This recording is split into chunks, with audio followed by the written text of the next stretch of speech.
Hello dear students, मैं मुकेश प्रजापत। स्वागत है आप सभी का। और आज हम शुरू करने जा रहे हैं एक नई सीरीज जिसके अंदर होंगे नीट, जेई, डिफेंस, जितने भी एग्जाम्स होते हैं उनमें जो फिजिक्स के क्वेश्चन आए हुए होते हैं, भौतिक विज्ञान से रिलेटेड जितने भी क्वेश्चन होते हैं उन क्वेश्चंस का सॉल्यूशन हम यहाँ लेके आए हैं और आपको साथ में बताएंगे कि किस तरीके से आपको एग्ज़ाम अटेम्प्ट करना चाहिए और क्वेश्चन करने का तरीका क्या है। क्योंकि होता क्या है, क्वेश्चन आता सभी को है, लेकिन कम समय में उसको अच्छे तरीके से अटेम्प्ट जो कर लेता है वही एग्ज़ाम क्लियर कर जाता है। तो हम देखेंगे क्या तरीका रहता है, किस तरीके से हम क्वेश्चंस करते हैं। तो आप लोगों से रिक्वेस्ट एक रहेगी कि इस वीडियो को ज़्यादा से ज़्यादा तक शेयर करें ताकि हर एक बच्चे तक इसका नॉलेज पहुंच सके और हमें भी मोटिवेशन मिलता रहे। चलिए शुरू करते हैं आज का वीडियो। और आज की वीडियो में हमारा पहला क्वेश्चन है जो नीट 2017 में आया है, नीट 2017 का क्वेश्चन है। और ये क्वेश्चन कह रहा है thermodynamic process are indicated in the following diagram. ऊष्मागतिकी प्रक्रिया निम्नलिखित आरेख में इंगित की जाती है। जो कि आप स्क्रीन पे देख रहे हो, स्क्रीन पे आपको दिखाई दे रहा होगा एक पीवी डायग्राम बनाया हुआ है और आपको मैच द फॉलोइंग लिखा हुआ है। इसमें प्रोसेस 1, 2, 3, 4 चारों प्रोसेस दे रखी है और चारों प्रोसेस के सामने चार अलग अलग प्रोसेस के नाम है जो कि है एडियाबैटिक, आइसोबैरिक, आइसोकोरिक और आइसोथर्मल। आपको मैच करवाना है और ABCD में से एक करेक्ट आंसर देना है। इसका स्टूडेंट्स कुछ अलग अलग तरीके से सॉल्यूशन हो सकता है जो मैं बताऊंगा किस तरीके से हम सॉल्यूशन करेंगे। तो सबसे पहले जो बेसिक नॉलेज का है कि इसका बेसिक कंसेप्ट क्या है और उसको अगर आपको ऑप्शन नहीं होते हैं तो आप इसका आंसर किस तरीके से दोगे। तो मैंने ऑप्शन यहाँ लिख लिए हैं। अब हम देखते हैं कि किस तरीके से इनका आंसर देना है। तो सबसे पहले पीवी डायग्राम बनाया हुआ है, तो मैं यहाँ पीवी डायग्राम बना लेता हूँ। ये हो गया P प्रेशर के लिए और ये हो गया V यानी वॉल्यूम दाब आयतन के लिए, प्रेशर दाब के लिए जो कि हो गया, और V हो गया वॉल्यूम दैट मीन्स आयतन। अगर ये पीवी डायग्राम आपको जो दे रखा है, तीन अलग अलग टेम्परेचर पे दे रखा है। टेम्परेचर की छोड़ो, मैं अगर बेसिक बात करूं, किसी भी पॉइंट से अगर आपको कांस्टेंट प्रेशर बनाना है यानी प्रेशर को नियत रखना है, दाब को नियत रखना है, तो एक लाइन आएगी जो कि यहाँ पे लेट अस कंसीडर इस पॉइंट पे इसका प्रेशर है P1 किलो पास्कल। क्या है? P1 kilo pascal. और इस पूरी लाइन के अंदर आप देखोगे तो क्या मिलेगा आपको? प्रेशर P1 किलो पास्कल मिलेगा। सेम प्रेशर रहेगा या नहीं रहेगा? तो ये पूरी लाइन क्या इंडिकेट करेगी? Constant pressure line. सेम इसी तरीके से अगर आपको कांस्टेंट वॉल्यूम यानी आइसोकोरिक प्रोसेस बनानी है तो ये वॉल्यूम लाइन है। इस वॉल्यूम पे लेट अस कंसीडर इस पॉइंट के लिए वॉल्यूम कौन सा है? ये वाला है volume, that is V1 metre cube, that is V1 metre cube है। तो इस लाइन पे वॉल्यूम कांस्टेंट रहेगा, इस लाइन पे प्रेशर क्या रहेगा? कांस्टेंट रहेगा। क्लियर और नॉट? अगर क्लियर है तो इस पॉइंट से अगर मैं दिखाना चाहूँ तो ये मेरी लाइन जो होगी वो प्रेशर कांस्टेंट को दिखाएगी या नहीं दिखाएगी? अगर मैं इस लाइन को इंडिकेट करना चाहूँ तो ये वॉल्यूम कांस्टेंट को दिखाएगी या नहीं दिखाएगी? अगर ये वॉल्यूम कांस्टेंट है, ये प्रेशर कांस्टेंट है और हमने पढ़ा है PV power n is equal to constant. किसी भी पॉलीट्रॉपिक प्रोसेस यानी किसी एक सामान्य आप अगर प्रक्रिया की बात करते हो, प्रोसेस की बात करते हो, तो PV की power n is equal to constant होता है। अगर आप n बराबर 1 लिखोगे, n इज इक्वल टू 1 लिया, then PV is equal to क्या हो गया? कांस्टेंट। और PV कांस्टेंट किसके लिए होता है? आइसोथर्मल के लिए। जब टेम्परेचर कांस्टेंट होगा तब PV इज इक्वल टू क्या हो जाएगा? कांस्टेंट हो जाएगा। और PV is equal to constant हो जाएगा मतलब अगर आप P is equal to C upon V लिख सकते हो तो P प्रोपोर्शनल हो जाएगा 1 अपॉन V के। प्रेशर अगर इंक्रीज होगा तो वॉल्यूम डिक्रीज होगा, वॉल्यूम अगर इंक्रीज होगा तो प्रेशर क्या हो जाएगा? डिक्रीज हो जाएगा। तो इसका P is equal to 1 upon V का जो कर्व बनता है वो आपका कुछ इस तरीके से बनेगा। क्लियर और नॉट? सिमिलरली अगर आपको प्रेशर कांस्टेंट करना है प्रेशर कांस्टेंट करने के लिए देखो ये वाली टर्म क्या होनी चाहिए 1 और ये वाली टर्म 1 कब होगी जब n इज इक्वल टू क्या हो जाएगा 0 और n is equal to 0 put करोगे by putting n is equal to 0 put करोगे तो p v power 0 is equal to constant p is equal to constant. इसका मतलब क्या हो गया जहां आपने प्रेशर लाइन बनाई है वहां पे n की वैल्यू कितनी है 0। इस लाइन के लिए n इज इक्वल टू 0 है, इस लाइन के लिए n इज इक्वल टू 1 हो जाएगा। सिमिलरली अगर आप वॉल्यूम कांस्टेंट वाली लाइन देखते हो तो वॉल्यूम कांस्टेंट लाइन के लिए क्या हो जाएगा n इज इक्वल टू अगर आप इनफाइनाइट रखते हो n is equal to infinite रखते हो तो क्या आ जाएगा p v power infinite is equal to constant p v power infinite क्या होता है इनफाइनाइट क्या होता है 1/0। अगर मैं 1/0 लिखूं या फिर इसको v is equal to constant आ जाएगा डायरेक्टली लिखूं तो v इज इक्वल टू क्या आ जाएगा कांस्टेंट। तो v is equal to constant ये है तो n इज इक्वल टू यहाँ पे क्या होना चाहिए infinite. n is equal to infinite यहाँ हो गया n is equal to 0 n is equal to 1 और आपको पता है एडियाबैटिक प्रोसेस के लिए n की जगह क्या रखेंगे n is equal to gamma और गामा की जो वैल्यू होती है वो कितनी होती है 1.4 और 1.4 लेते हो एयर के लिए और डायबेटिक मोनोएटॉमिक गैसेस और ट्राइएटॉमिक गैसेस के लिए क्या होती है अलग अलग होती है। इसलिए गामा डाइएटॉमिक गैसेस के लिए 1.4 होता है 1 से बड़ी होती है हमेशा चाहे मोनोएटॉमिक लो या डाइएटॉमिक लो या फिर ट्राइएटॉमिक लो तीनों ही केस में गामा की जो वैल्यू होगी वो ऑलवेज ग्रेटर देन 1 होगी। अगर ग्रेटर देन 1 होगी तो ग्रेटर देन 1 वाली लाइन हमेशा आपको कहाँ मिलेगी यहाँ पे मिलेगी n इज इक्वल टू क्या हो जाएगा गामा। तो ये कौन सी लाइन को इंडिकेट कर रहा होगा कांस्टेंट प्रेशर, ये कौन सी कांस्टेंट टेम्परेचर, ये कौन सी एडियाबैटिक, ये कांस्टेंट वॉल्यूम यानी temperature is equal to constant PV power gamma is equal to constant. Clear और नॉट? ये तो हो गया अपना सिंपल फंडा। इस फंडे के हिसाब से आप डायग्राम देखो जो क्वेश्चन का डायग्राम था और उस क्वेश्चन के डायग्राम के अकॉर्डिंग आंसर दो। तो देखिए इसको मैं रब कर रहा हूँ, चलिए इसको रब कर देते हैं, यहाँ बना लेते हैं। आप P V power N is equal to N की जगह गामा रखते हो तो गामा में क्या आ जाएगा P is equal to 1/v power gamma. तो जो आपका v 1 में डिक्रीज हो रहा था उससे ज्यादा डिक्रीज होगा क्योंकि यहाँ पे 1 से पावर बड़ी है। चलिए क्वेश्चन का जो डायग्राम है वो कुछ इस तरीके से है कि एक ये प्रेशर लाइन है, टेम्परेचर लाइन दे रखी है और एक ये टेम्परेचर लाइन दे रखी है।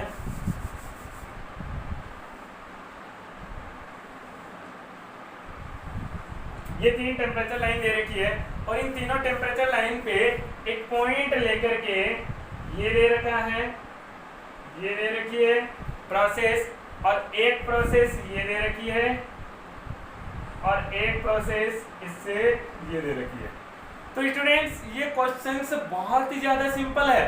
अगर आप इसको इस तरीके से करते हो तो भी कर सकते हो, जिसको ये तरीका नहीं पता है वो आंख बंद करके भी इसका आंसर दे सकता है। इस तरीके से आइए देखते हैं। प्रोसेस 1 ये है, सेकंड ये है, थर्ड ये है और फोर्थ ये है। क्लियर और नॉट? अगर आप इस प्रोसेस को देखते हो प्रोसेस 1 को तो वो कौन सी प्रोसेस है? कांस्टेंट वॉल्यूम प्रोसेस, क्योंकि यहाँ पे V है और यहाँ पे P है तो ये प्रोसेस हो जाएगी कांस्टेंट वॉल्यूम प्रोसेस। यानी प्रोसेस 1 होनी चाहिए आपकी आइसोकोरिक। कौन सी प्रोसेस होगी? Isochoric process. और प्रोसेस 4 की बात करूं तो प्रोसेस 4 देखिए इधर कांस्टेंट प्रेशर प्रोसेस और कांस्टेंट प्रेशर प्रोसेस को बोलते हैं आइसोबैरिक। तो ये आइसोबैरिक आपको इस तरीके से मैच नहीं करवाना है। अगर आप ऑफलाइन एग्जाम देते हो तब आप इस तरीके से मैच कर सकते हो पेपर के अंदर, कोई दिक्कत नहीं है। अभी शॉर्टकट बताऊंगा इसका मैं किस तरीके से आपको हैंडल करना है। नेक्स्ट देखिए, ये देखिए इन दोनों लाइन में कंफ्यूजन रहता है लेकिन आपका कंफ्यूजन दूर करने के लिए एग्जामिनर ने आपके लिए और आसान कर दिया है कि एक टेम्परेचर लाइन दे रखी है और टेम्परेचर लाइन के ऊपर ही आपकी प्रोसेस लाइन दे रखी है। इसका मतलब क्या हुआ? इस थर्ड प्रोसेस में टेम्परेचर क्या रह रहा है? कांस्टेंट रह रहा है। और अगर टेम्परेचर कांस्टेंट है तो वो प्रोसेस होती है आइसोथर्मल प्रोसेस, समतापीय प्रक्रिया। और आइसोथर्मल प्रोसेस कौन सी है? थर्ड वन इज आइसोथर्मल और फोर्थ जो बच गई है इसके अकॉर्डिंग क्या होती है, एडियाबैटिक। तो जो सेकंड बचेगी वो कौन सी बची है आपकी प्रोसेस, एडियाबैटिक प्रोसेस। तो आंसर क्या होना चाहिए, पी सी से मिला होना चाहिए, P C Q A R D और एस होना चाहिए ए से। क्लियर और नॉट। अब चलिए बात करते हैं शॉर्टकट की कि शॉर्टकट क्या है। शॉर्टकट क्या है, कुछ भी नहीं है। शॉर्टकट क्या है, कुछ इस तरीके का है। अगर आपको कंसेप्ट नहीं पता है, बट आपको ये करना नहीं है, कंसेप्ट हर चीज़ का ध्यान रखना है, क्योंकि हर जगह जरूरी नहीं होता है कि आप जो तिगड़म तिगड़म लगाते हो वो लग जाए। तो इगड़म तिगड़म नहीं लगाने के लिए हम क्या करेंगे, कंसेप्ट पे फोकस करेंगे। तो फोकस कंसेप्ट पे करिए। ये प्रक्रिया भी आप अप्लाई कर सकते हो कि टाइम बच जाए आपका, टाइम कंज्यूमिंग ना हो। इसके लिए आपको क्या करना है, आप ऑप्शन देखिए, ऑप्शन 1, ऑप्शन 2, ऑप्शन 3 और ऑप्शन 4। चारों ऑप्शन में आपको इस डायग्राम को देखना पहले, और इस डायग्राम में सबको पता होता है, अंधे को भी दिख जाएगा कि कांस्टेंट प्रेशर लाइन ये है, जिसपे दाब नियत रह रहा है, प्रेशर क्या रह रहा है, कांस्टेंट रह रहा है। अगर ये अंधे को भी दिख रहा है तो आपको भी दिख रहा होगा, आप तो अंधे हो ही नहीं।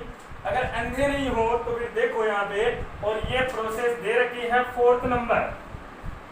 फोर्थ नंबर प्रोसेस कौन सी है, फोर्थ नंबर प्रोसेस है आइसोबैरिक। आइसोबैरिक मतलब एस जो है वो किससे मैच होना चाहिए, बी से। जिसमें एस बी से मैच हो रहा है उसको राइट क्लिक कर दो।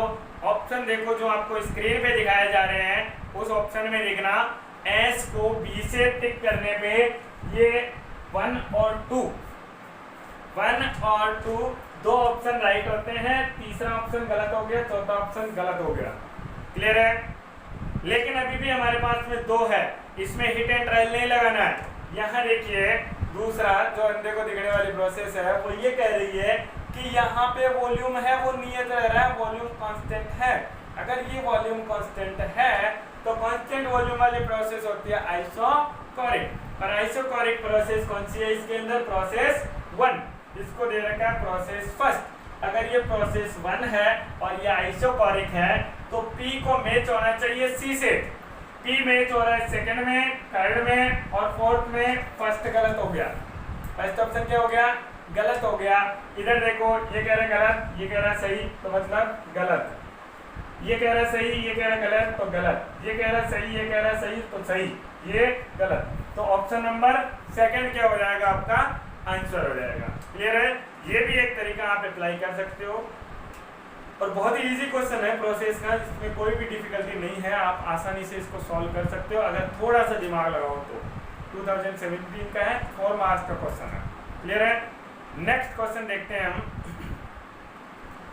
नेक्स्ट क्वेश्चन बच्चों नीट 2012 में है, सेम प्रोसेस का ही दे रखा है। मैं प्रोसेस के क्वेश्चन एक साथ करवाऊंगा और बाकी क्वेश्चन है वो हम इसी तरीके से टॉपिक वाइज करते रहेंगे ताकि आपको पढ़ने में दिक्कत ना हो और आसानी से आप ये कर सको कि इस टॉपिक में से किस तरीके की डिफिकल्टी लेवल क्या है और किस तरीके से क्वेश्चन आ रहे हैं। चलिए, 1 mole of an ideal gas from an initial state undergoes via 2 processes. It first undergo isothermal expansion from volume V to 3V and then its volume is reduced from 3V to V at constant pressure. The correct PV diagram representing the process. चलिए, इसमें अगर आप यहीं पे देख रहे हो तो मैं पहले वाले वही बता देता हूँ। ऑप्शन टिक में, तो ऑप्शन में देखो एक तो यहाँ दे रखा है कि एट कांस्टेंट प्रेशर। जो सेकंड प्रोसेस है वो आपकी कांस्टेंट प्रेशर पे होनी चाहिए, यानी क्या रहना चाहिए, दाब नियत रहना चाहिए। और दाब को नियत बनाने वाली ऑप्शन 1 में नियत दाब है, ऑप्शन 3 में नियत दाब है, ऑप्शन 4 में नियत दाब है। लेकिन देखिए ऑप्शन 2 पहले गलत हो गया। उसके बाद जो नियत दाब वाली है, जो कांस्टेंट प्रेशर वाली है, वो सेकंड प्रोसेस है। कौन सी प्रोसेस है, सेकंड प्रोसेस है। और सेकंड प्रोसेस है, लेकिन ऑप्शन 1 को देखोगे तो ए से स्टार्ट हो रही है जो कि कांस्टेंट प्रेशर है। इसका मतलब ऑप्शन 1 भी क्या हो गया, गलत हो गया। बचा ऑप्शन 3 एंड ऑप्शन 4। क्लियर है।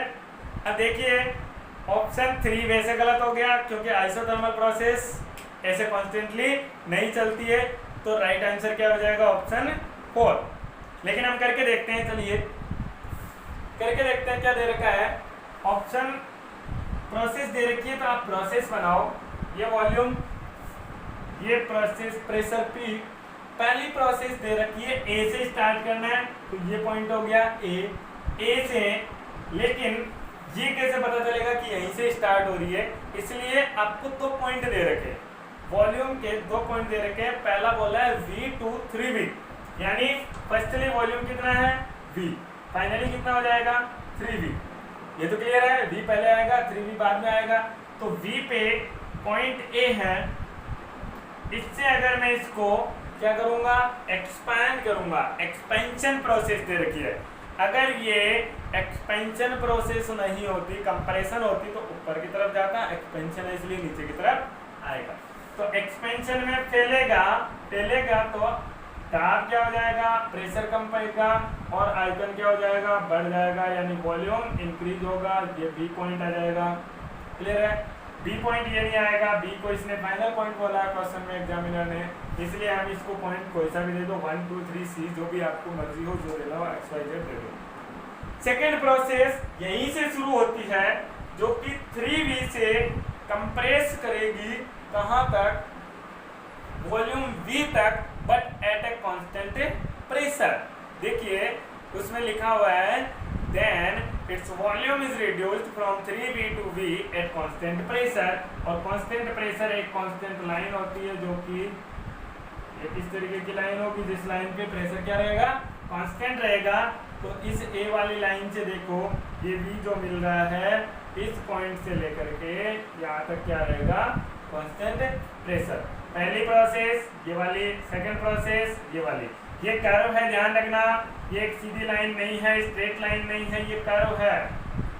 ये क्या है, कर्व है, इसलिए आंसर क्या हो जाएगा ऑप्शन 4। और ऑप्शन 4 के अंदर करेक्ट आंसर हो जाएगा, जो कि V2 3V। क्लियर और नॉट? बहुत ही इजी क्वेश्चन है, इसके इतने सिंपल क्वेश्चन है, अगर आप ध्यान से पढ़ो तो मजा आ जाता है। चलिए next question, question number 3। In given process dW is equal to 0, work done क्या दे रखा है, net change in work done 0 दे रखा है, dQ less than 0, then find for a gas. आपको ऑप्शन दे रखा है, टेम्परेचर इंक्रीज होगा, वॉल्यूम डिक्रीज होगा, प्रेशर डिक्रीज होगा, प्रेशर इंक्रीज होगा, यानी प्रेशर और वॉल्यूम के साथ क्या फर्क पड़ेगा। चलिए आपने ध्यान होगा पढ़ा होगा तो फीलिंग्स पढ़ी होगी कि किस तरीके से हम किसी भी प्रोसेस को फील करते हैं। अगर प्रोसेस को फील करो तो देखिए, एक केतली के अंदर पानी ले लीजिए, उसमें से dQ लेस देन 0 दे रखा है। सबसे पहले आपको क्या दे रखा है, dQ लेस देन, dQ क्या होती है, हीट होती है पाथ फंक्शन, और वर्क भी होता है पाथ फंक्शन, इसलिए कभी भी Q2 माइनस Q1 नहीं करना है। लेकिन dQ लेस देन 0 दे रखा है, इसका मतलब क्या हो रहा है, heat goes from system to environment, heat system से एनवायरमेंट में जा रही होगी, यानी हीट का क्या हो रहा है, लॉस हो रहा है। अगर हीट का लॉस हो रहा है मतलब उष्मा की कमी हो रही है, और उष्मा कम कब होती है, कब कम होती है, जब प्रेशर बढ़ाऊंगा। अगर प्रेशर किसी भी चीज का आप बढ़ाते हो तो उष्मा कम नहीं होती है, उष्मा ज्यादा होती है। तो ध्यान रखना, प्रेशर इंक्रीज करोगे तो Q क्या होगी, इंक्रीज होगी, क्योंकि आप हीट दोगे। प्रेशर कुकर में देखना क्या होता है, नीचे से गैस चला जाता है, गैस चलेगा तभी तो उसको हीट मिलेगी, और हीट मिलेगी तो प्रेशर इंक्रीज होगा। मतलब अगर आपको हीट बाहर निकालनी है, प्रेशर को डिक्रीज करो, और प्रेशर अगर डिक्रीज हो रहा है वॉल्यूम में क्या हो जाएगा, डिक्रीज हो जाएगा। टेम्परेचर भी क्या होना चाहिए, डिक्रीज होना चाहिए। तो टेम्परेचर इंक्रीज तो गलत बात, टेम्परेचर इंक्रीज क्या हो जाएगी, गलत बात। मतलब dQ अगर लेस देन 0 है तो उससे हमारे पास में टेम्परेचर क्या होना चाहिए, डिक्रीज, प्रेशर क्या होना चाहिए, डिक्रीज, वॉल्यूम भी क्या हो जाएगा, डिक्रीज, इंक्रीज, कुछ भी कर सकता है। लेकिन सेकंड दे रखा है आपको dW is equal to 0, work done क्या है, जीरो। और वर्क डन क्या होता है, dw इज इक्वल टू आपने पढ़ा है pdv, क्या होता है p मल्टीप्लाई dv। अगर इसको जीरो करना है, इसको क्या करना है, जीरो करना है, प्रेशर जीरो होगा नहीं, dv जीरो कर दो, यानी इनिशियल वॉल्यूम और फाइनल वॉल्यूम दोनों जीरो हो गए, दोनों सेम रह गया, कांस्टेंट है, तो वहां पे dv क्या हो जाएगा, जीरो। यानी वॉल्यूम अगर कांस्टेंट है तो dw क्या होना चाहिए, जीरो। और अगर dw जीरो है इसका मतलब वॉल्यूम क्या हो रहा है, कांस्टेंट। और अगर वॉल्यूम कांस्टेंट हो रहा है मतलब ये चीज नहीं होनी चाहिए। तो ऑप्शन में सिर्फ एक ही चीज मिली है जो कि क्या है, प्रेशर डिक्रीज हो रहा है। तो option number 3 is correct option. Clear है। तो इसी तरीके के क्वेश्चंस हम लाते रहेंगे आपके लिए। तो आप लोगों से रिक्वेस्ट है कि अगर आपको इस तरीके की सीरीज चाहिए अच्छी तरीके से, तो इसको ज़्यादा से ज़्यादा शेयर करें, सब्सक्राइब करें, ताकि हर एक बच्चे को इसका फ़ायदा मिल सके। Okay, thank you very much video को पूरा देखने के लिए।